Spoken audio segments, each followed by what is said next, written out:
Hello everyone, I am Anuradha Priyadarshini and once again welcome to my channel Current Affairs with Anuradha। आज मैं आप लोग के साथ डिस्कस करूंगी प्रतियोगिता दर्पण फरवरी 2020। प्रतियोगिता दर्पण एग्जाम पॉइंट ऑफ व्यू से बहुत इंपॉर्टेंट है। अभी 66 बीपीएससी का फॉर्म आ चुका है जिसका प्रीलिम्स के एग्जाम का डेट है 27 दिसंबर 2020। लास्ट डेट है फॉर्म फिल करने का 20 अक्टूबर। एज सुन एज पॉसिबल आप अपनी फॉर्म फिल करने की फॉर्मेलिटीज़ पूरी कर लीजिए। आज हम लोग डिस्कस करेंगे फरवरी 2020 की all important news with detail explanation. इससे पहले मैं आप लोगों के लिए जनवरी, अगस्त, अप्रैल, सितंबर एंड अक्टूबर का प्रतियोगिता दर्पण अपलोड कर चुकी हूँ अपने चैनल पे। आप लोग में से जो लोग नए हैं या फिर जिन लोगों ने नहीं देखा है, आप एक बार ज़रूर देख लीजिए। मैं आपको इन प्रतियोगिता दर्पण के लिंक ऊपर आई कार्ड में प्रोवाइड कर दूंगी। चलिए आज हम लोग फरवरी 2020 की ऑल इंपॉर्टेंट न्यूज़ डिस्कस करते हैं। अगर आप मेरे चैनल पर नए हैं तो प्लीज़ लाइक शेयर और सब्सक्राइब ज़रूर कीजिए और बेल बटन को प्रेस करके रखिए ताकि मेरे जितने भी अपकमिंग वीडियोस होंगे उसका नोटिफिकेशन आपके पास सबसे पहले आए। Let's start the video. चलिए हमारा फर्स्ट न्यूज़ है ग्रेटा थनबर्ग के बारे में। ये time person of the year 2019 रही थी। ये एक स्वीडिश एक्टिविस्ट है। हमारा नेक्स्ट न्यूज़ है जोकिन फिनिक्स के बारे में। ये एक अमेरिकन एक्टर है। 2019 में ये PETA person of the year भी रहे थे। हमारा नेक्स्ट न्यूज़ है जस्टिस लुबीना सलीम परवेज के बारे में। फर्स्ट फीमेल जज ऑफ इस्लामाबाद हाई कोर्ट बनी थी। अभी रिसेंटली 13 दिसंबर 2019 को इन्होंने फर्स्ट फीमेल जज की शपथ ली थी। हमारा नेक्स्ट न्यूज़ है बहुत इंपॉर्टेंट भी है। UNICEF Danny Kaye humanitarian award 2019 की इस अवार्ड से नवाजी गई थी Priyanka Chopra. Farmer miss world भी रह चुकी हैं। देखिए मैं आपको डैनी के बारे में बताती हूँ। ये एक एक्टर थे। डैनी के अमेरिकन एक्टर हैं, डांसर हैं, सिंगर हैं। ये first goodwill ambassador of UNICEF 1954 भी रहे थे।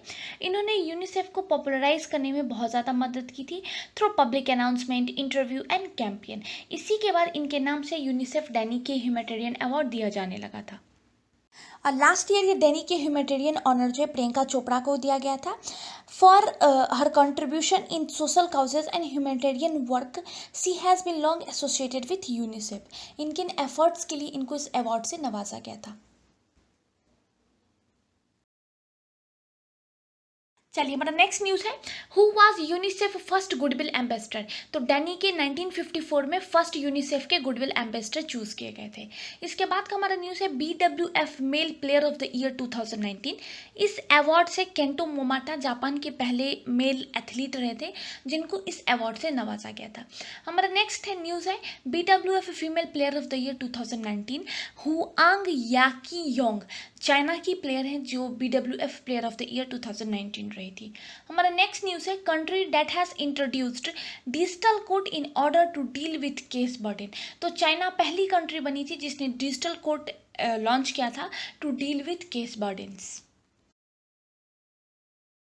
चलिए हमारा नेक्स्ट न्यूज़ बहुत इंपॉर्टेंट है। United nation general assembly has declare 2020 as international year of plant health. वहीं WHO ने 2020 को डिक्लेयर किया था the year of nurses and midwife on the occasion of 200th birth anniversary of Florence Nightingale. India's first university for transgender is set to be established in Kushinagar, Uttar Pradesh, with an objective to provide seamless education to community from class 1 to post graduation। ये जो university है वो setup किया जा रहा है अखिल भारतीय किन्नर शिक्षा सेवा ट्रस्ट, जिसको all India transgender education service trust भी कहा जाता है। चलिए हमारा नेक्स्ट न्यूज़ है मोलुगम्बोंडी तमिलनाडु का एक ग्राम पंचायत है। It emerged top among all gram panchayat in 2019 in India.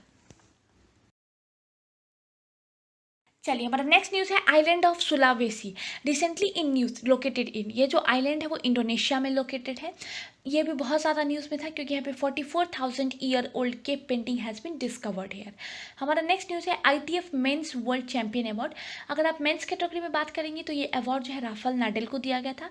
वहीं अगर आप वुमेंस कैटेगरी की बात करेंगे तो एशले बार्टे ऑस्ट्रेलिया के प्लेयर है, इनको इस अवार्ड से नवाजा गया था।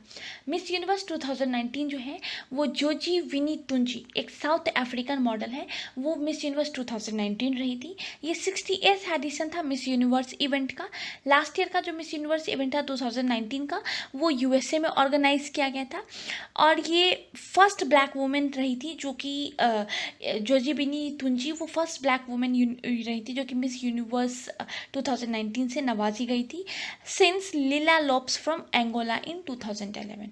चलिए मिस वर्ल्ड 2019 की बात करेंगे तो टोनी एन सिंह जमैका की है, वो मिस वर्ल्ड 2019 रही थी। ये 69th एडिशन था मिस वर्ल्ड कॉन्टेस्ट का। लास्ट ईयर का 2019 का जो मिस वर्ल्ड कॉन्टेस्ट है वो लंदन में ऑर्गेनाइज किया गया था। ये फोर्थ जमैकन थी to win the coveted pageant. The country has previously won Miss World title in 1963, 1973 and 1993 में भी जमैका में मिस वर्ल्ड का जो टाइटल है वो जमैका को जा चुका है। चलिए हमारा नेक्स्ट न्यूज़ भी बहुत इंपॉर्टेंट है। नेशनल ट्राइबल डांस फेस्टिवल 2019 ये रायपुर छत्तीसगढ़ में पहली बार ऑर्गेनाइज किया गया था। 27 से 29 दिसंबर 2019 तक ये ऑर्गेनाइज किया गया था। कांग्रेस लीडर राहुल गांधी ने इस फेस्टिवल को 27 दिसंबर को इनॉग्रेट किया था। इसमें 1300 plus participants from 25 Indian states and union territories and from Bangladesh, Thailand, Uganda, Belarus, Maldives, Sri Lanka से लोगों ने पार्टिसिपेट किया था इस 3 डे डांस फेस्टिवल में। About 29 tribal tropos presented more than 43 dance styles in 4 sessions। अगर आप यहाँ पे बात करेंगे तो यहाँ पे Chhattisgarh, Bihar, Orissa, Uttarakhand won the top honour in different dance categories of the 2019 national tribal dance festival. अगर आप मैरिज एंड संस्कार की कैटेगरी में देखेंगे तो छत्तीसगढ़ को फर्स्ट प्राइज मिला था, वहीं पे झारखंड को सेकंड प्राइज मिला था इस कैटेगरी में। फर्स्ट प्राइज विनर छत्तीसगढ़ को 5 लाख रुपीज़ का प्राइज अमाउंट दिया गया था।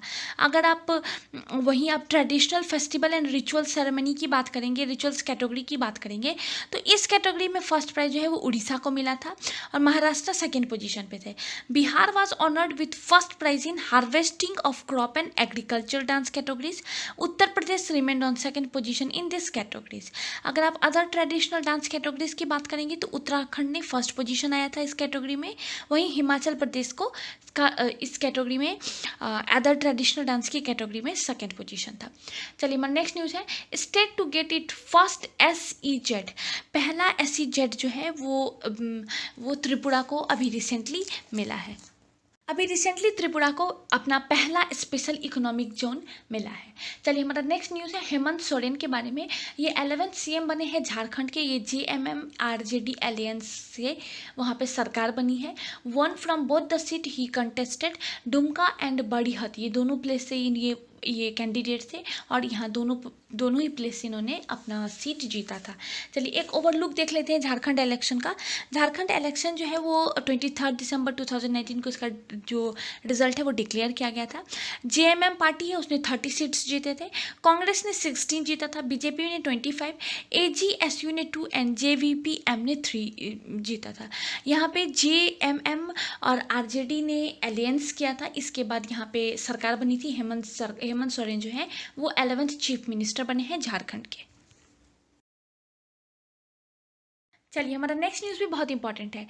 United nation climate change conference जिसको COP25 भी कहा जाएगा, opened in Madrid Spain on 2nd December 2019 with the largest scientific community on climate change warning that the planet's ability to adapt and to cope with how it is being treated is fraying and that the impact of climate crisis is far more significant than previously estimated. In that, without closure on most important issues like the new carbon market, enhanced ambition by developed countries to meet the Paris agreement target of keeping global mean temperature rise under 2 degree and compensating vulnerable countries for loss and damages। इसके बाद का news भी हमारा बहुत important है। United Nations announced a green deal with objective of achieving net zero emission by 2050। इसके बाद का हमारा नेक्स्ट न्यूज़ है अभी रिसेंटली PM है फिनलैंड के, उन्होंने 9 दिसंबर 2019 को रिज़ाइन किया है और इनका नाम है Antti Juhani Rinne. Social democratic party से बिलोंग करते हैं। इनका टेन्योर था एज ए PM 2014 to 2020 और इनको अपने टेन्योर ख़त्म होने से पहले ही रिज़ाइन करना पड़ा है। चलिए हमारा नेक्स्ट न्यूज़ है सना मरीन के बारे में। ये वर्ल्ड यंगेस्ट पीएम बनी है, 34 ईयर इनका एज है और ये रिसेंटली पीएम बनी है फिनलैंड की, जब वहाँ के पीएम जो थे एंटी जुहानी ने उन्होंने रिजाइन किया था दिसंबर में। चलिए हमारा नेक्स्ट न्यूज़ है बोरिस जॉनसन के बारे में। ब्रिटिश पीएम है एंड कंजर्वेटिव पार्टी के लीडर हैं, who won election on 13 December 2019। Conservative party जो है उसने 365 सीट्स वॉन करे थे out of 650 seats in the House of Commons. हमारा नेक्स्ट न्यूज़ भी बहुत इंपॉर्टेंट है। Which country has passed a law to stop Chinese political interference. तो ताइवान जो है उसने रिसेंटली एक लॉ पास किया था to stop Chinese political interference. चलिए हमारा नेक्स्ट न्यूज़ है which part has voted to become world new country after a referendum.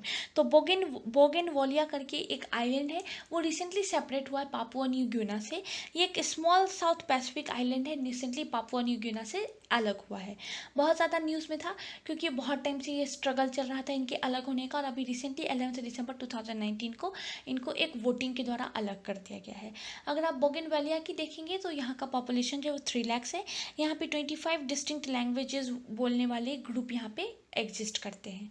चलिए हमारा नेक्स्ट न्यूज़ है authorised capital of FCI increased from RS 3500 crore to 10,000 crore in November 2019। हमारा next news भी बहुत important है। Top 3 Indian companies as per market capitalisation on 28 November 2019। तो इन top 3 companies के नाम है Reliance India limited, TCS and HDFC. ये 3 कंपनीज ऐसी हैं जिनका जो मार्केट कैपिटलाइजेशन है वो मैक्सिमम है। चलिए हमारा नेक्स्ट न्यूज़ है MSME contribute 49.66% of export and GDP में अगर आप एमएसएमई का कॉन्ट्रीब्यूशन देखेंगे तो 29.7% जो है वो कॉन्ट्रीब्यूशन है। चलिए हमारा नेक्स्ट न्यूज़ भी बहुत इंपॉर्टेंट है। Brownfield expansion broadly refers to. देखिए ब्राउनफील्ड एक्सपेंशन का बेसिकली जो ये मतलब होता है वो है एक्सटेंडिंग एन एग्जिस्टिंग फैक्ट्री। ये जो ब्राउनफील्ड एक्सपेंशन है वो बेसिकली एफडीआई के लिए यूज़ किया जाता है। It is a investment when a company और गवर्नमेंट एंटिटी परचेज और lease existing production facilities to launch a new production activity. This one strategy used in FDI. इसी के अपोजिट एक टर्म होता है ग्रीनफील्ड एक्सपेंशन। इसका मतलब होता है कि आपको किसी अगर पर्टिकुलर चीज़ का प्लांट लगाना है तो आपको उसको ये जो कंस्ट्रक्शंस हैं वो भी आपको नए करने पड़ेंगे। लेकिन ब्राउनफील्ड में क्या होता है कि आप पहले किसी और चीज़ का प्रोडक्शन कर रहे हैं, अगर अब आपको ये प्रोडक्शन किस चीज़ का वो अगर आपको चेंज करना है तो आपके पास जो पहले से जो बिल्डिंग है, जो इंफ्रास्ट्रक्चर है वो पहले से एग्जिस्टिंग रहेगा, तो आपको इसका जो एक्सपेंशन है वो आपका कम हो जाएगा। ब्राउनफील्ड एक्सपेंशन को बेसिकली फॉरेन डायरेक्ट इन्वेस्टमेंट्स के लिए यूज़ किया जाता है। चलिए हमारा नेक्स्ट न्यूज़ है India first oil marketing company to begin door step delivery of diesel. तो ये जो फैसिलिटी है वो बीपीसीएल के द्वारा रिसेंटली स्टार्ट किया गया था। इसके बाद का हमारा न्यूज़ है कि अल्फ़ाबेट जो कंपनी है उसके सीईओ कौन है। सुंदर पिचाई इसके सीईओ है। चलिए हमारा नेक्स्ट न्यूज़ है United Nations development UNDP human development index 2019। अगर आप इसमें इंडिया की रैंकिंग देखेंगे तो 129 है। वहीं अगर आप 2018 की बात करेंगे तो इंडिया का रैंकिंग 130 है। इंडिया ने 1 रैंक जो है इस बार वो नीचे आया था, सॉरी इस बार इंडिया जो है 1 रैंक वो इंडिया ने जंप किया था, क्लिम किया था 1 रैंक को। ये जो रिपोर्ट है वो रिलीज़ किया जाता है यूनाइटेड नेशंस डेवलपमेंट प्रोग्राम, और इस साल 9 दिसंबर 2019 को रिलीज़ किया गया था। ये जो इंडेक्स होते हैं वो किसी भी एग्जाम पॉइंट ऑफ व्यू से बहुत इंपॉर्टेंट होते हैं। इसके लिए मैं आपको एक ट्रिक देती हूँ। आप एक पेपर पे जितने भी इंपॉर्टेंट इंडेक्स आते हैं वो आप लिख लीजिए और वहाँ पे उसके बगल में इंडिया की रैंकिंग उस साल की क्या थी वो भी लिख लीजिए। और आप कोशिश कीजिए कि जो प्रीवियस रैंकिंग आई थी, अगर आप वो बाइनियल रिपोर्ट है तो 2 साल पहले क्या रैंकिंग थी इंडिया की, अगर आप इस बार की अगर एनुअल रिपोर्ट आती है, एनुअल इंडेक्स अगर ये पब्लिश होता है तो इस बार इंडिया की रैंकिंग क्या है, इससे पहले इंडिया की रैंकिंग क्या थी, top and last in 2 countries के भी नाम आप ज़रूर देख लीजिए। एग्जाम पॉइंट ऑफ व्यू से इंडेक्स बहुत इंपॉर्टेंट होता है। ईजी टू स्कोर टॉपिक है, 1 से 2 मार्क्स आप इजिली स्कोर कर लेंगे। चलिए हमारा नेक्स्ट न्यूज़ भी बहुत इंपॉर्टेंट है। UNDP gender inequality index 2019। अगर आप इसमें इंडिया का रैंकिंग देखेंगे तो 122 था। हमारा नेक्स्ट क्वेश्चन है RIL Reliance India Limited has entered into an agreement with which British company to form a joint venture for retailing of petroleum product. तो भारत पेट्रोलियम के साथ अभी रिसेंटली रिलायंस इंडिया लिमिटेड एक एग्रीमेंट में entered हुआ है। चलिए हमारा नेक्स्ट क्वेश्चन है India's rank in WEF gender gap index 2019। तो इंडिया का रैंक जो है वो 112 है। चलिए हमारा नेक्स्ट क्वेश्चन है GST imposed on lotteries from 1st January 2020 is 28%. चलिए, हमारा नेक्स्ट क्वेश्चन भी बहुत इंपॉर्टेंट है।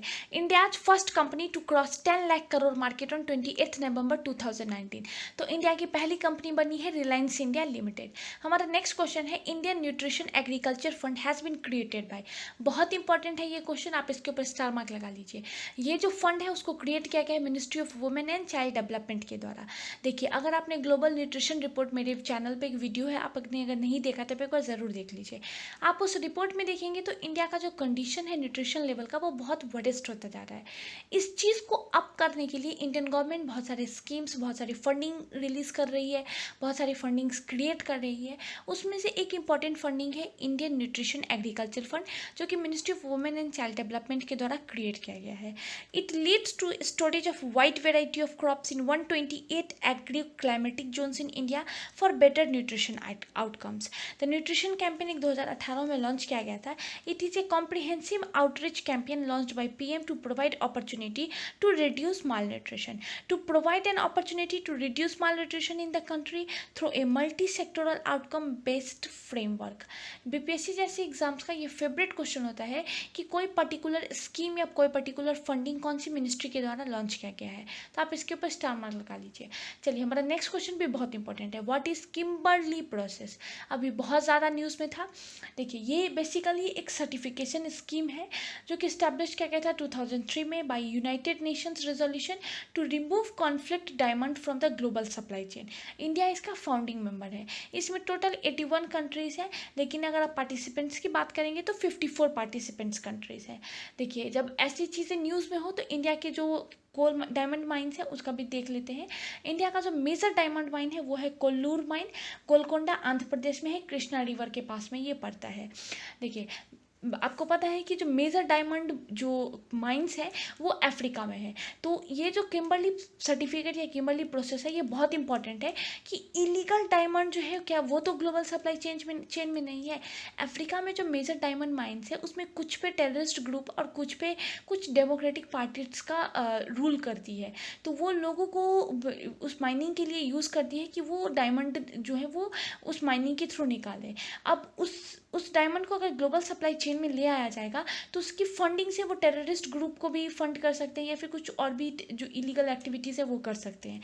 इसलिए किम्बरली सर्टिफिकेट जो बहुत इंपॉर्टेंट होता है।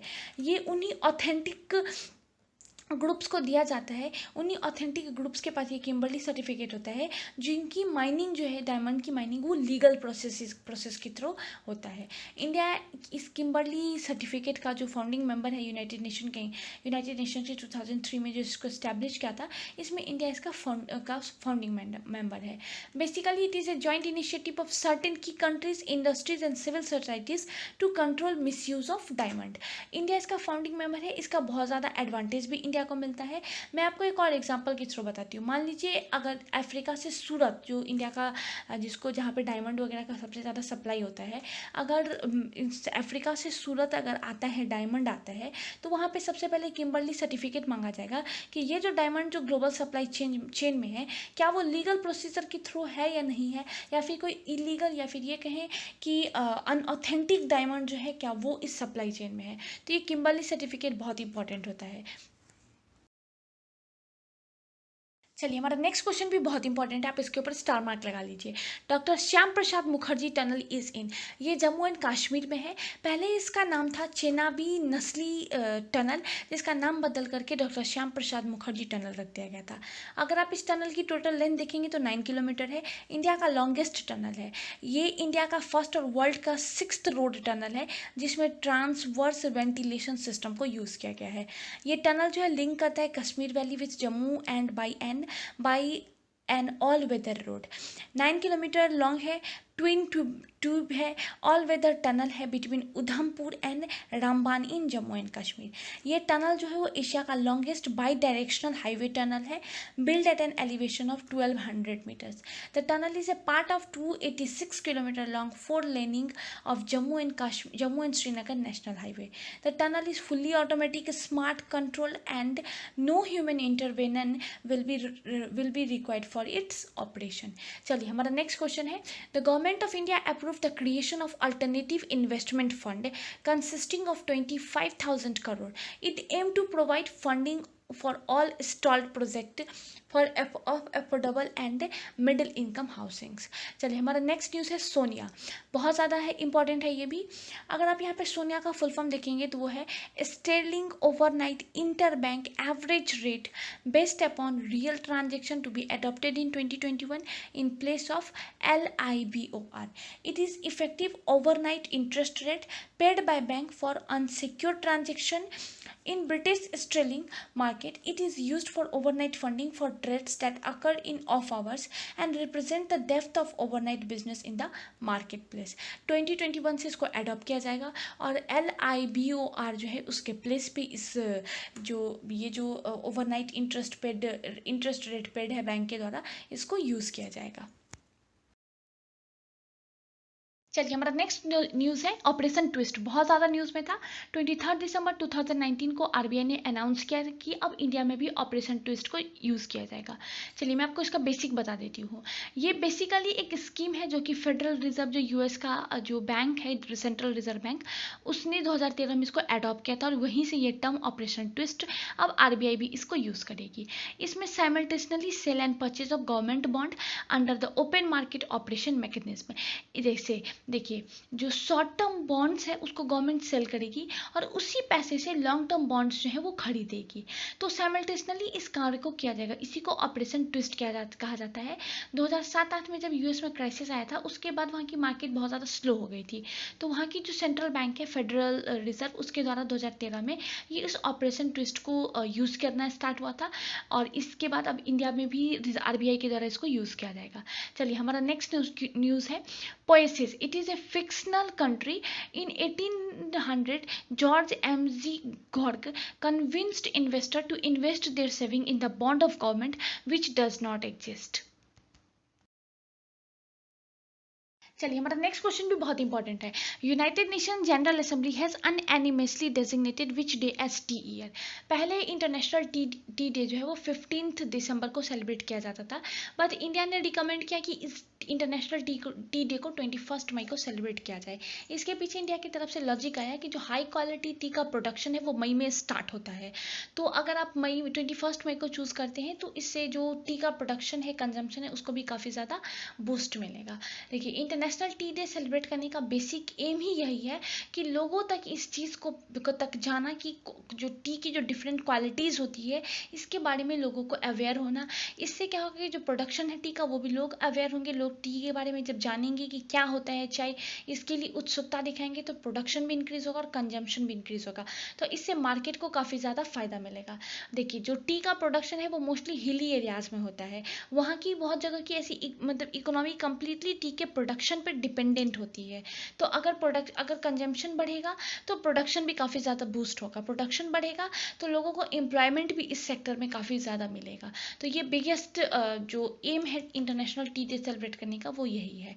चलिए हमारा नेक्स्ट क्वेश्चन है rank of India in global microscope for financial inclusion index 2019। इसमें इंडिया का रैंक जो था वो 5th था।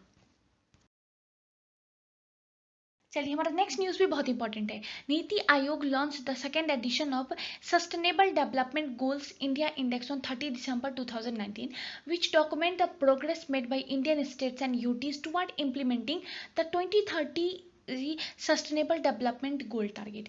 ये जो इंडेक्स है वो प्रिपेयर किया जाता है ministry of statistics and programme implementation के द्वारा। United Nations in India, global green growth institute, ये तीनों मिलकर के इस इंडेक्स को प्रिपेयर करती है। ये सेकेंड एडिशन था इस इंडेक्स का, नीति आयोग ने इसको लॉन्च किया है। चलिए अब अभी हम लोग इसमें स्टेट्स की और यूटीज की बात कर लेते हैं। अगर आप टॉप 5 स्टेट्स की बात कर लेंगे तो केरला टॉप पोजीशन पे है, followed bye Himachal Pradesh, Andhra Pradesh, Tamil Nadu and Telangana. वहीं आप बॉटम 5 स्टेट्स की बात करेंगे तो सबसे लोएस्ट जो रैंक है इस इंडेक्स में वो बिहार का है, followed by Jharkhand, Arunachal Pradesh, Meghalaya and Uttar Pradesh. Uttar Pradesh एक ऐसा राज्य है इस इंडेक्स में जिसमें मैक्सिमम इंप्रूवमेंट देखने को मिला है। अगर आप यूटी की बात करेंगे तो चंडीगढ़ टॉप पोजीशन पे था, फॉलोड बाय पुडुचेरी। बहुत इंपॉर्टेंट है ये index, exam point of view से आप इसको जरूर ध्यान से देखिए। चलिए हमारा नेक्स्ट क्वेश्चन भी बहुत इंपॉर्टेंट है। How many member are there in RBI monetary policy committee? RBI की मॉनेटरी पॉलिसी कमेटी में 6 मेंबर्स है। इसके बाद का हमारा क्वेश्चन है क्रिस्टल अवार्ड, जो कि 13 दिसंबर 2019 को वर्ल्ड इकोनॉमिक फोरम के द्वारा दिया गया था। ये जो है वो 26th एडिशन था एनुअल क्रिस्टल अवार्ड का। ये जो अवार्ड है बेसिकली ये सेलिब्रेट किया जाता है the achievement of artist and cultural figure whose leadership inspire inclusive and sustainable changes in the society. Deepika Padukone got the honor for her leadership in raising mental health awareness. In June 2015, she founded the Live Love Laugh Foundation to give hope to every person experiencing stress, anxiety and depression. वहीं यहाँ पे media personality हैं China के जिंग king, उनको भी इस award से नवाजा गया था। थेस्टर गेट्स शिकागो बेस्ड आर्टिस्ट है, उनको भी ये अवार्ड क्रिस्टल अवार्ड इस साल का दिया गया था। लाइनिटी वॉलवर्थ ऑस्ट्रेलियन आर्टिस्ट है, उनको भी क्रिस्टल अवार्ड से नवाजा गया था। हमारा नेक्स्ट क्वेश्चन जो है वो एग्जाम पॉइंट ऑफ व्यू से बहुत इंपॉर्टेंट है, स्पेशली पीसीएस लेवल के एग्जाम के लिए बहुत इंपॉर्टेंट है। चलिए पहले जो दो डिफरेंट यूटीज थे, Dadar and Nagar Haveli and the UT Daman and Diu, इसको मर्ज करके एक सिंगल यूटी में कन्वर्ट कर दिया गया है। अब हम बोलेंगे UT Dadar and Nagar Haveli and Daman and Diu एक सिंगल यूटी में कन्वर्ट हो गया है। हम लोग इसके रिगार्डिंग कुछ बेसिक चीज़ें जान लेते हैं। इसके मर्जर का जो बिल है वो लोकसभा में पास हुआ था 27 नवंबर 2019 को, वहीं राज्यसभा में पास हुआ था 3 दिसंबर 2019 को। प्रेसिडेंट ने 9 दिसंबर 2019 को इस बिल पे साइन कर दिया था। आपको पता है कि जब प्रेसिडेंट किसी भी बिल पे साइन करते हैं तो वो एक्ट बन जाता है। इंडियन कॉन्स्टिट्यूशन के फर्स्ट शेड्यूल के हिसाब से आप जितने भी इंडियन स्टेट्स हैं उनकी बाउंड्रीज को मर्ज कर सकते हैं, और उसी के तहत इसको मर्ज कर दिया गया है। इन दो यूटीज को मर्ज करके एक सिंगल यूटी में कन्वर्ट कर दिया गया है। 26 जनवरी 2020 से इस जो Dadar Nagar Haveli and Daman and Diu UT है इसको स्टैब्लिश किया गया है, जिसका कैपिटल दमन रहेगा। अगर आप इसमें नंबर ऑफ डिस्ट्रिक्ट्स की बात करेंगे तो इसमें 3 नंबर ऑफ डिस्ट्रिक्ट्स रहेंगे। इसका हाई कोर्ट जो है वो बम्बई हाई कोर्ट ही रहेगा। ये एक लैंड लॉक्ड यूटी है। नंबर ऑफ सीट्स अगर आप लोकसभा में देखेंगे तो 2 लोकसभा में इसके सीट्स है। हर एक यूटीज में गवर्नर होता है, लेकिन यहाँ पे एडमिनिस्ट्रेटर होता है, और यहाँ के एडमिनिस्ट्रेटर है प्रफुल्ल खोडा पटेल। बहुत इंपॉर्टेंट है ये news exam point of view से, आप इसको ज़रूर बहुत ध्यान से देखिए। चलिए हमारा नेक्स्ट न्यूज़ भी बहुत इंपॉर्टेंट है। SPG amendment bill 2019 special protection group, ये जो एक बिल था उसमें कुछ अमेंडमेंट किए गए हैं। इस बिल को लोकसभा में 27/11/2019 को पास किया गया था। वहीं अगर आप राज्यसभा में देखेंगे तो इसको 3 दिसंबर 2019 को पास किया गया था। SPG stand for special protection group act which was enacted in 1988। SPG cover will be provided only to PM and the member of his immediate family residing with him as he at his official residence, and any former PM and member of his immediate family residing with him at the residence allotted to him for a period of 5 years from the date of choice to hold office of PM। इस चीज़ को status symbol के रूप में भी individuals के द्वारा use किया जाता था। अब इस चीज़ को ख़त्म कर दिया गया है। अब कहा गया है इसमें कुछ अमेंडमेंट्स किए गए हैं। अब कहा गया है कि ये जो स्पेशल प्रोटेक्शन है वो पीएम और उनकी फैमिलीज़ को दिया जाएगा। जो फॉर्मर पीएम है उनको कुछ पीरियड्स के लिए, कुछ टाइम पीरियड्स के लिए ही दिया जाएगा, और कुछ और चेंजेस भी इसमें किए गए हैं। बहुत इंपॉर्टेंट है ये बिल भी एग्जाम पॉइंट ऑफ व्यू से। चलिए हमारा नेक्स्ट न्यूज़ भी बहुत इंपॉर्टेंट है। Recently arm act 1959 has been amended, parliament passed bill to amend it. ये बिल जो है लोकसभा में 9 दिसंबर 2019 को पास किया गया है, वहीं राज्यसभा में 10 दिसंबर 2012 को पास किया गया है। A bill providing a maximum punishment of life imprisonment for manufacturing and carrying illegal arm was approved by Lok Sabha on 9 December 2019। इसके तहत क्या है कि those using firearm in a rash और negligent manner in celebratory gunfire, engaged in endangering human life or personal safety of others shall be punishable with an imprisonment of 2 years or with fine which may extend to 1 lakh or with। इसके तहत sports person को भी कुछ इसमें special status जो है sports person को भी दिया गया है। कहा गया है कि who need fire arm and ammunition for practice and participating in tournament, the sports person will be entitled to get licence for different type of fire guns. अगर किसी भी पर्सन के पास मैक्सिमम 2 फायर गन्स होने चाहिए। अगर किसी के पास 30 तीसरा है तो वो 90 डेज के अंदर आकर के सबमिट कर दे, नहीं तो इसके लिए जो पनिशेबल है वो 2 ईयर्स का या तो आपको जेल हो सकता है या फिर 1 लाख तक का आपको जुर्माना देना पड़ सकता है। चलिए हमारा नेक्स्ट क्वेश्चन भी बहुत इंपॉर्टेंट है। General Bipin Rawat appointed India's first chief of defence staff, he assumed his charge on 1 जनवरी 2020। इसके बाद का हमारा न्यूज़ भी बहुत इंपॉर्टेंट है। ह्यूमन डेवलपमेंट इंडेक्स, ये जो इंडेक्स है वो रिलीज किया जाता है यूनाइटेड नेशंस डेवलपमेंट यूएनडीपी के द्वारा रिलीज किया जाता है।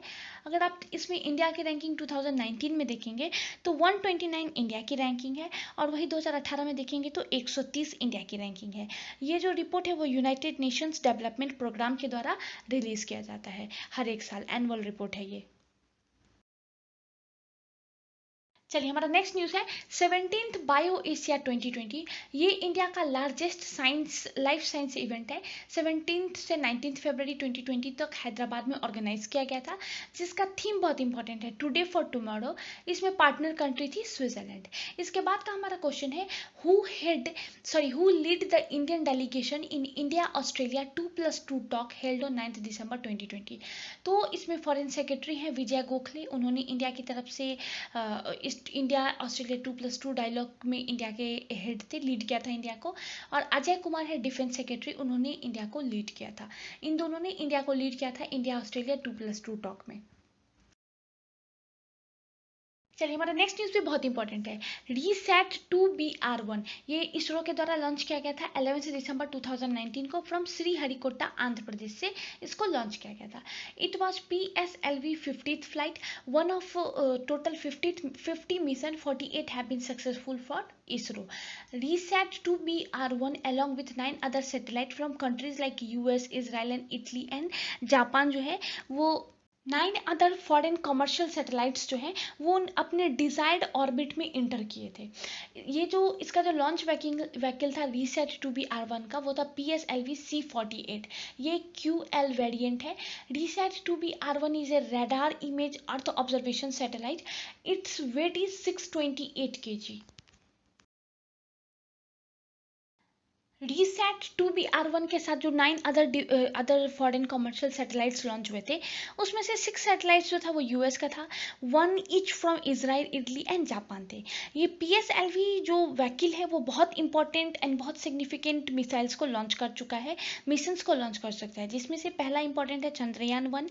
इसके अलावा मार्स ऑर्बिटर मिशन भी PSLV से ही लॉन्च हुआ था, और इसके अलावा रिकॉर्ड लॉन्च ऑफ 104 सैटेलाइट इन 1 गो भी PSLV से ही लॉन्च किया गया था। चलिए, ये जो Resat 2BR1 है, it will find application in the field of agriculture, forestry, disaster management. Resat 2BR1 has a mission life of 5 years। कुछ एडिशनल इन्फो भी देख लेते हैं।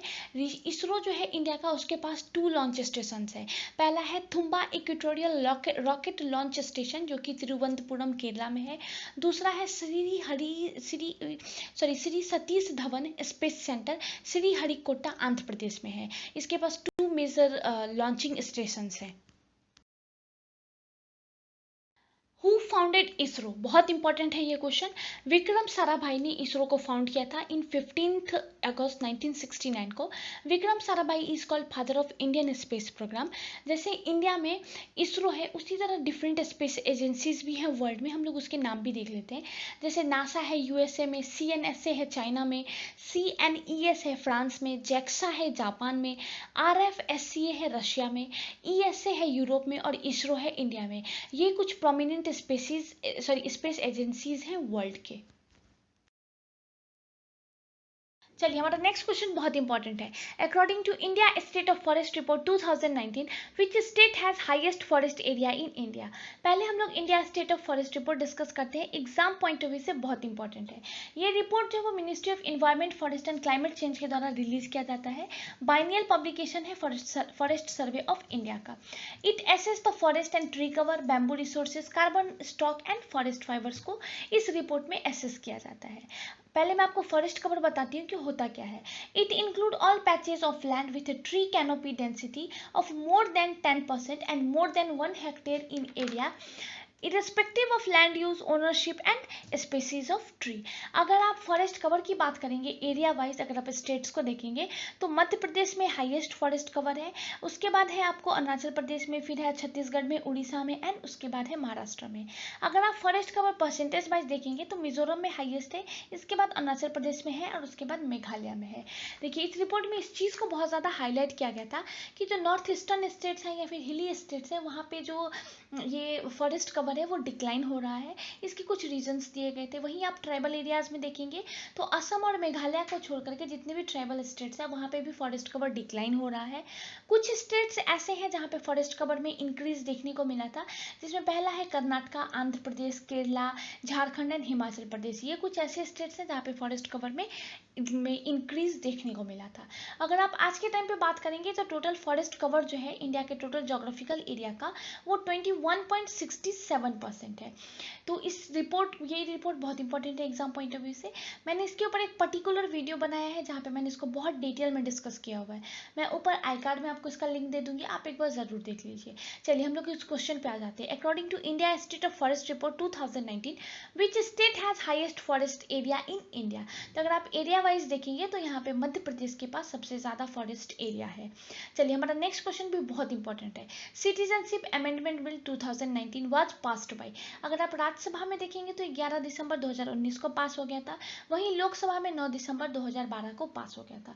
हमारा सिटीजनशिप एक्ट जो था 1955 का, उसके बाद ये जो एक्ट आया 2019 वाला, इसमें बहुत ज़्यादा चेंजेस किए गए हैं। मैं आपको कुछ बेसिक जो हाईलाइट्स हैं इसके वो मैं आपको बता देती हूँ। इसका पहला और बेसिक हाईलाइट जिसको लेके बहुत ज़्यादा क्रिटिसिज्म भी हुआ था कि अगर हिंदू, सिख, जैन, बुद्धिस्ट, क्रिश्चियन और पारसी लोग अगर इंडिया में आते हैं, अफगानिस्तान, बांग्लादेश एंड पाकिस्तान से, इन 3 डिफरेंट कंट्रीज से अगर आते हैं ये 6 धर्म के लोग, तो इनको यहाँ पे सिटीजनशिप 6 सालों के अंदर दे दिया जाएगा। ये पहले 11 साल था क्योंकि इनको 11 साल के बाद सिटीजनशिप मिल जाता। लेकिन सरकार का ऐसा कहना है कि इन कंट्रीज में ये जो कम्युनिटीज़ है वो माइनॉरिटीज़ में है, इनके ऊपर अत्याचार किया जाता है। अगर ये इस बेसिस पे इंडिया में आते हैं और सिटीजनशिप मांगते हैं तो इनको 6 साल के अंदर दे दिया जाएगा। वहीं अगर इन 3 कंट्रीज से अगर ये मुस्लिम्स आते हैं तो इनको सिटीजनशिप लेने में वही 14 साल का जो प्रोसीजर है वो उनको फॉलो करना पड़ेगा। इस चीज़ को लेके काफ़ी क्रिटिसिज्म हुई थी कि आप एक पर्टिकुलर धर्म के लोगों को टारगेट कर रहे हैं। दूसरा पॉइंट इसमें यह था, जो हमारे जो ट्राइबल एरियाज़ हैं जैसे असम, मेघालय, मिजोरम, इनको इस जो ये सिटीजनशिप एक्ट है इसमें इंक्लूड नहीं किया गया था। आपको पता है कि एक 6th शेड्यूल है इंडियन कॉन्स्टिट्यूशन में, उस 6th शेड्यूल में ये 3 स्टेट्स आते हैं, तो इनको इसके अंदर कवर नहीं किया गया था क्योंकि यहाँ पे बहुत ज़्यादा प्रोटेस्ट हमेशा चलता रहता है। इनकी जो कम्युनिटीज़ हैं इनको लेकर के ये चाहते हैं कि जो इनका जो डेमोग्राफिक एरियाज़ है, इनका जो कल्चर है वो इनहेरेंट रहे। यहाँ पे अगर पॉपुलेशन नॉर्थ ईस्टर्न स्टेट में बढ़ेगा, अगर दूसरे स्टेट्स या फिर दूसरे कंट्रीज़ के लोग अगर यहाँ पे आकर बस जाएंगे तो ये माइनॉरिटीज़ में हो जाएंगे। इनका जो कल्चर है, इनका जो ट्रेडिशन है वो कहीं ना कहीं विलुप्त हो जाएगा। इस चीज़ को लेके बहुत ज़्यादा प्रोटेस्ट चल रहा था। दूसरा है इनर लाइन परमिट रिजाइम है इंडिया में कुछ स्टेट्स में, जैसे अरुणाचल प्रदेश है, मिजोरम है, नागालैंड है, इन 3 स्टेट्स में इनर लाइन परमिट का रिजाइन है। तो इन 3 स्टेट्स को भी इससे हटा करके रखा गया था क्योंकि अगर आपको पता है तो इन स्टेट्स में अगर आप टूरिज्म के लिए भी जाते हैं तो आपको परमिट लेना पड़ता है। आप किस पर्पस के लिए जा रहे हैं, कितने दिनों के लिए जा रहे हैं, कितने दिनों में आप रिटर्न आएंगे, ये वहाँ की गवर्नमेंट को आपको इन्फॉर्म करना पड़ता है। तो ये लोग नहीं चाह रहे हैं कि इन स्टेट्स में भी आए और गवर्नमेंट और सरकार ने इस चीज़ को एक्सेप्शन में भी रखा था। दूसरा इसमें बहुत ज़्यादा क्रिटिसिज्म चल रहा है कि जैसे बांग्लादेश को इंक्लूड किया गया, लेकिन वही हमारा पड़ोसी राज्य जैसे श्रीलंका है, म्यांमार है, नेपाल है, इनको इंक्लूड नहीं किया गया। कहा गया कि बाद में अगर देखिए इंडिया का क्या है, एक्ट में हमेशा चेंजेस होते रहते हैं। इंडियन गवर्नमेंट का ये कहना था कि हम अपनी सिचुएशन के हिसाब से एक्ट्स में चेंजेस करते रहते हैं। अगर बाद में जाके हमें अगर ज़रूरत लगता है कि जैसे आपको पता है कि जो तमिल लोग हैं वो श्रीलंका में माइनॉरिटीज़ में जा रहे हैं, बहुत लोग इधर इंडिया की तरफ आना चाह रहे हैं, इंडिया में आकर के इलीगली बस रहे हैं, रैन बसेरों में रह रहे हैं, वो लोग भी सिटीजनशिप चाहते हैं, लेकिन गवर्नमेंट की इस रूल के हिसाब से, सिटीजनशिप अमेंडमेंट एक्ट के हिसाब से उनको सिटीजनशिप यहाँ पे नहीं दिया जाएगा। तो इस चीज़ को भी लेके लगा था कि क्यों इन पड़ोसी राज्य को सिटीजनशिप एक्ट से निकाला गया है, क्यों इनको नहीं दिया जाएगा। वो जो नेचुरल प्रोसीजर है इंडिया का कि आप आएंगे 11 साल इंडिया में रहेंगे, उसके बाद आपको जो नॉर्मल प्रोसीजर है उसके तहत आपको सिटीजनशिप मिल जाएगा। इस प्रोसीजर से इनको मिल सकता है, लेकिन ये 6 साल वाला जो सिस्टम है उससे इनको हटा दिया गया। तो कुछ बेसिक पॉइंट्स थे जिसमें बहुत ज़्यादा क्रिटिसिज्म हुआ था। इस टॉपिक के ऊपर मैं एक पर्टिकुलर वीडियो बनाऊंगी जिसमें आपको मैं इसको बहुत डिटेल में आपके साथ डिस्कस करूंगी। तो आप 2 से 3 दिन वेट कीजिए, मैं आपके लिए ये वीडियो भी लेकर के आऊँगी। चलिए, हमारा नेक्स्ट न्यूज़ है Gottiprolu. It is a site located in Andhra Pradesh where settlement dating back from 2nd BCE to 1st BCE has been under earth. चलिए, हमारा नेक्स्ट न्यूज़ है international Lavi fair. It is biggest trade fair of greater Himalayas which is held at Rampur Shimla. It is a 300-year old fair. देखिए, ये जो fair है, लावी fair, वो 11 से 14 नवंबर 2019 को ऑर्गेनाइज किया गया था हिमाचल प्रदेश, रामपुर डिस्ट्रिक्ट शिमला में। ये 300 ओल्ड फेयर है। यहाँ का बिगेस्ट जो अट्रैक्शन रहता है इस फेयर का, वो एक चौमुर्थी हॉर्स, वो इस फेयर का बिगेस्ट अट्रैक्शन रहता है। चलिए, हमारा नेक्स्ट न्यूज़ है national broadband mission was launched on. ये 17 दिसंबर 2019 को लॉन्च किया गया था बाय श्री रवि शंकर प्रसाद जी के द्वारा लॉन्च किया गया था। मिनिस्ट्री ऑफ कम्युनिकेशन है, इनके द्वारा लॉन्च हुआ था। That will facilitate universal and equitable access to broadband services across the country specially in rural and remote areas. ये मिशन जो है पार्ट है नेशनल डिजिटल कम्युनिकेशन पॉलिसी 2018 का पार्ट है। बेसिक ऑब्जेक्टिव अगर आप देखेंगे इस मिशन को लॉन्च करने के पीछे, तो वो है fast track growth of digital communication infrastructure, bridge the digital divide, facilities digital environment and inclusion and provide affordable and universal access of broadband for all. ये इसका बेसिक एम है। अगर आप इसके बाद अदर ऑब्जेक्टिव्स देखेंगे तो broadband access to all villages by 2020 ये टारगेट है इसका। Significantly improve quality of services for internet and mobile. ये कुछ बेसिक ऑब्जेक्टिव है इस नेशनल ब्रॉडबैंड मिशन का। चलिए, हमारा नेक्स्ट न्यूज़ है Ultima Thule has been given official name of Arohkot. It is most primitive and distinct object to have been encountered by a space. ये जो नाम है आरोहकोट, ये international astronomical unit and minor planet centre, the global body for naming Kuiper belt object have been given this name. चलिए, हमारा next news भी बहुत important है। National Ganga council, it was formed in October 2016 with its formation of NGRBA was dissolved. NGRBA यहाँ पे national river Ganga basin authority को dissolve कर दिया गया नेशनल गंगा काउंसिल आने के बाद। ये बहुत ज़्यादा अभी न्यूज़ में था क्योंकि 14 दिसंबर 2019 को इसकी पहली मीटिंग हुई थी, जिसको प्राइम मिनिस्टर पीएम मोदी ने इसको चेयर किया था। ये कानपुर में NGC की पहली मीटिंग जो है वो कानपुर उत्तर प्रदेश में ऑर्गेनाइज किया गया था। चलिए, हम लोग इसके कुछ मीटिंग के एम देख लेते हैं। First meeting of the council was aimed at reinforcing the importance of Ganga centric approaches in all departments of the concerned state as well as relevant central ministries। अगर आप इसका की पॉइंट देखेंगे तो नमामि गंगे जो पीएम मोदी का एक बिगेस्ट अनाउंसमेंट था गंगा को लेकर के, अब उसको अर्थ गंगा में कन्वर्ट किया जा रहा है। हिस्टोरिकली इवॉल्व अर्थ गंगा में कन्वर्ट किया जा रहा है। अर्थ गंगा का यहाँ पे मतलब है कि गंगा के किनारे इकोनॉमिक एक्टिविटीज़ को, जो एडवेंचरस टूरिज्म है उनको स्टार्ट किया जाएगा।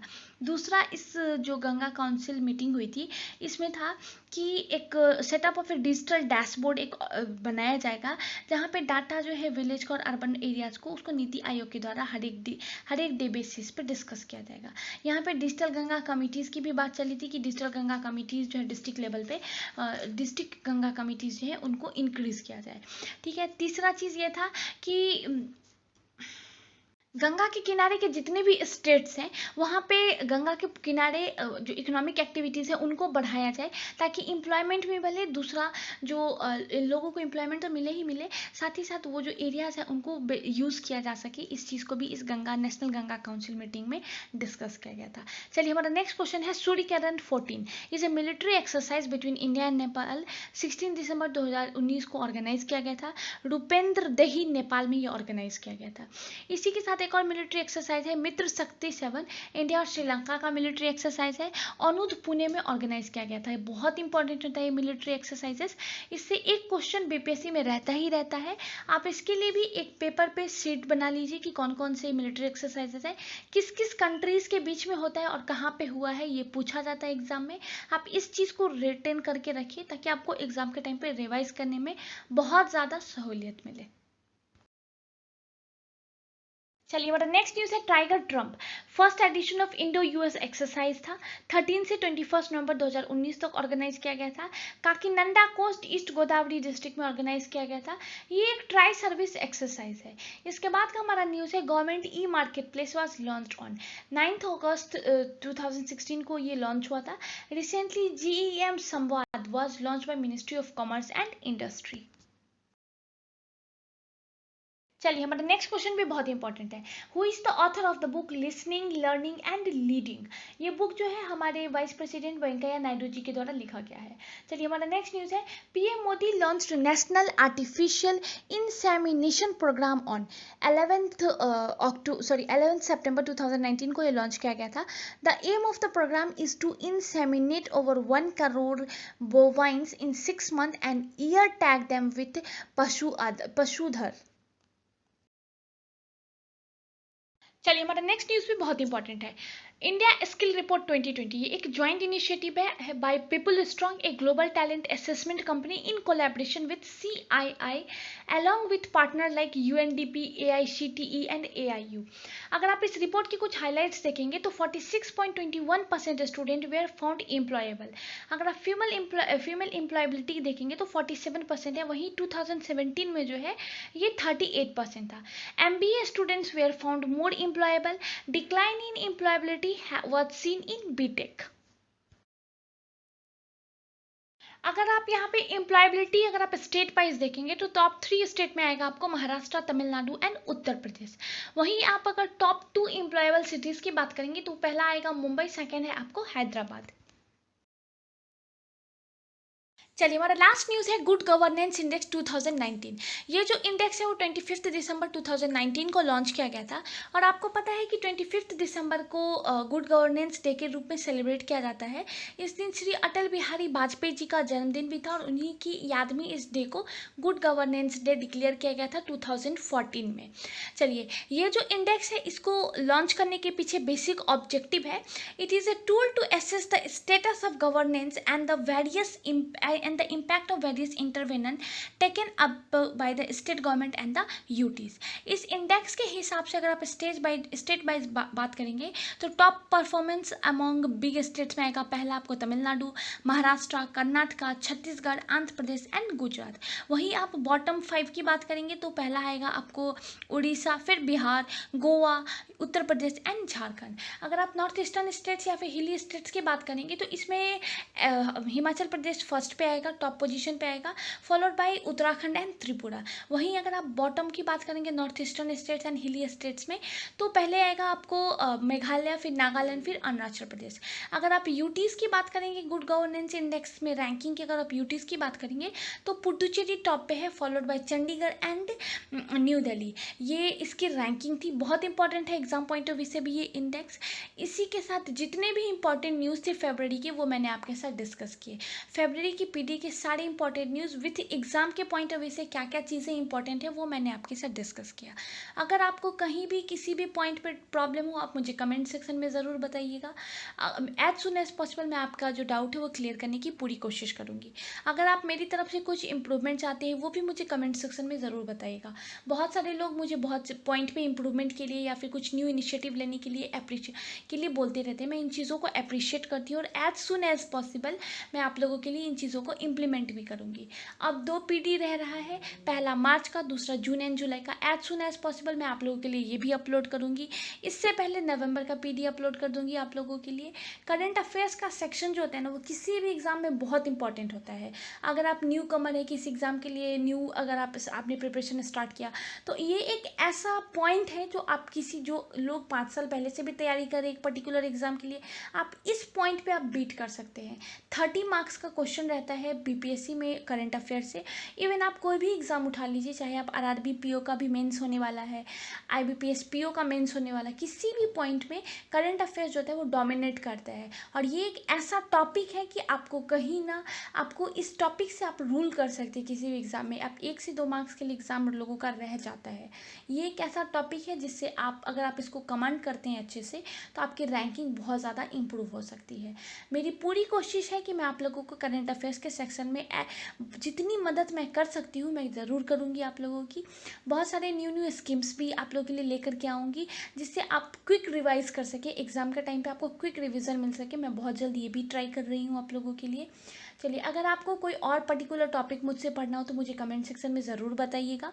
पीडी अब मैं आप लोगों के लिए नवंबर का लेकर के आऊँगी। किसी भी पॉइंट पे अगर आपको कहीं डाउट आता है मुझे कमेंट सेक्शन में ज़रूर बताइए। इम्प्रूवमेंट के लिए भी मुझे कमेंट सेक्शन में ज़रूर बताइए। चलिए, इसी के साथ अगर आपको मेरा मटेरियल अच्छा लगे तो प्लीज़ लाइक शेयर और सब्सक्राइब ज़रूर कीजिएगा, और बेल बटन को प्रेस करके रखिए ताकि मेरे जितने भी अपकमिंग वीडियोज़ होंगे उसका नोटिफिकेशन आपके पास सबसे पहले आए। बीपीएससी के फॉर्म का 20 जो अक्टूबर है वो लास्ट डेट है। एज सुन एज पॉसिबल जो फॉर्मेलिटीज़ है फॉर्म फिल करने की पूरी कर लीजिए। मैं आपको बार बार ये चीज़ बोल रही हूँ क्योंकि लास्ट में आकर के आपको पंगा क्रिएट होना ही होना है। आप as soon as possible complete कर लीजिए। इस कोविड के टाइम पे stay at home, stay safe. Thank you.